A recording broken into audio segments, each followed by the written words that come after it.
Coucou les petits loulous, j'espère que vous allez tous très bien. On se retrouve aujourd'hui pour une nouvelle histoire.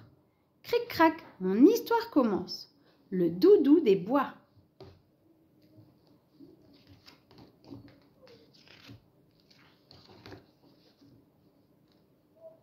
Il est arrivé quelque chose de terrible à Georgette. Voilà comment ça s'est passé. Ce jour-là, elle était partie se promener dans les bois. Sur le chemin, elle trottinait. Ça sentait si bon tout autour. Ça sentait la terre, la pluie dans les arbres et les champignons. Ça sentait l'odeur de la chasse au trésor quand le trésor c'est des plumes, des écorces mouillées, des châtaignes. Oh oui, ça sentait bon. Georgette en avait le nez et les yeux tout contents. Elle a installé son doudou sur les feuilles. Comme c'était joli, regarde. Là, le gris si doux par-dessus le rouge et l'orange et le brun des forêts. Elle s'est penchée pour renifler. L'odeur du dodo, l'odeur du dehors, l'odeur de la mousse et du ciel tout là-haut.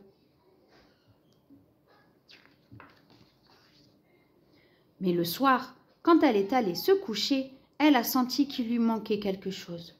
Oh, le doudou gris, il était resté là-bas, dans les bois, posé sous le grand noir du ciel, par-dessus des feuilles rouges. Pauvre doudou tout seul, et pauvre Georgette seule aussi dans son lit, qui pleure maintenant au creux de son oreiller. Le lendemain, elle est retournée dans les bois. C'était le même chemin, les mêmes arbres, les mêmes feuilles.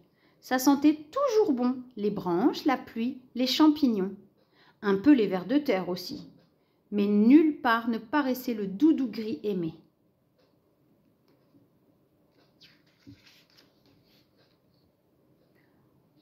Georgette est une petite personne courageuse.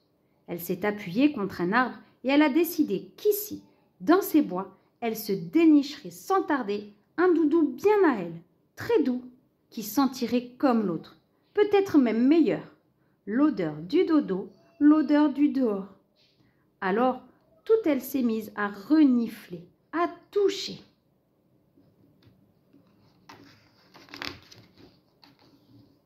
Ici, cette feuille jaune et rouge comme un soleil découpé. C'était beau, c'était merveilleux. Mais ça n'allait pas. Une feuille, ça n'est pas un bon doudou pour Georgette. Ça n'est pas assez mou. Son nez, sa bouche lui ont dit non.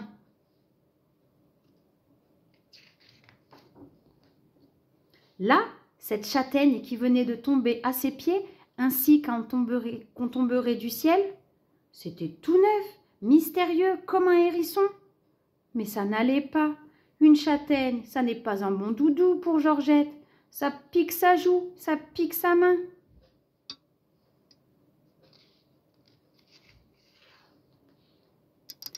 Ici alors, cette flaque où se reflétaient les nuages, c'était joli et c'était gris. Ça avait la bonne taille, mais ça n'allait toujours pas. Une flaque, ça n'est pas un bon doudou pour Georgette. Entre les doigts qui voudraient l'attraper, ça s'échappe en petit ruisseau froid. Franchement, c'était décourageant.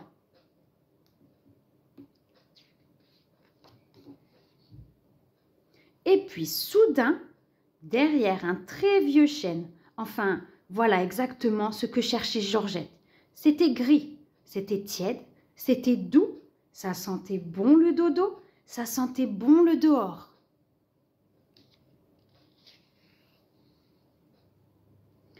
Elle l'a rapporté jusqu'à sa chambre, l'a gardé tout près d'elle pendant qu'elle jouait avec son train, pendant qu'à sa poupée elle racontait une histoire.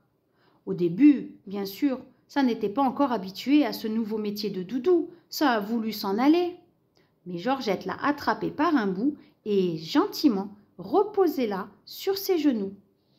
Ça sentait toujours aussi bon, c'était toujours aussi doux. Alors, elle le reniflait et frottait son nez et le mâchonnait comme avant elle faisait avec son ancien doudou gris.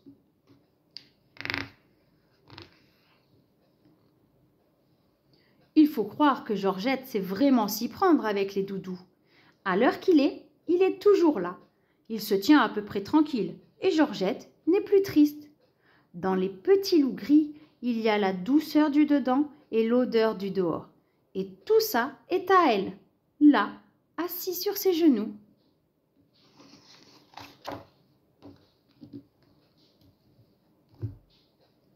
Cric-crac, mon histoire est terminée. Si tu as aimé cette histoire, laisse-moi un petit pouce bleu. Et si tu veux savoir quand une nouvelle vidéo est disponible, demande à un adulte si tu peux t'abonner. À bientôt les petits loulous, bye bye.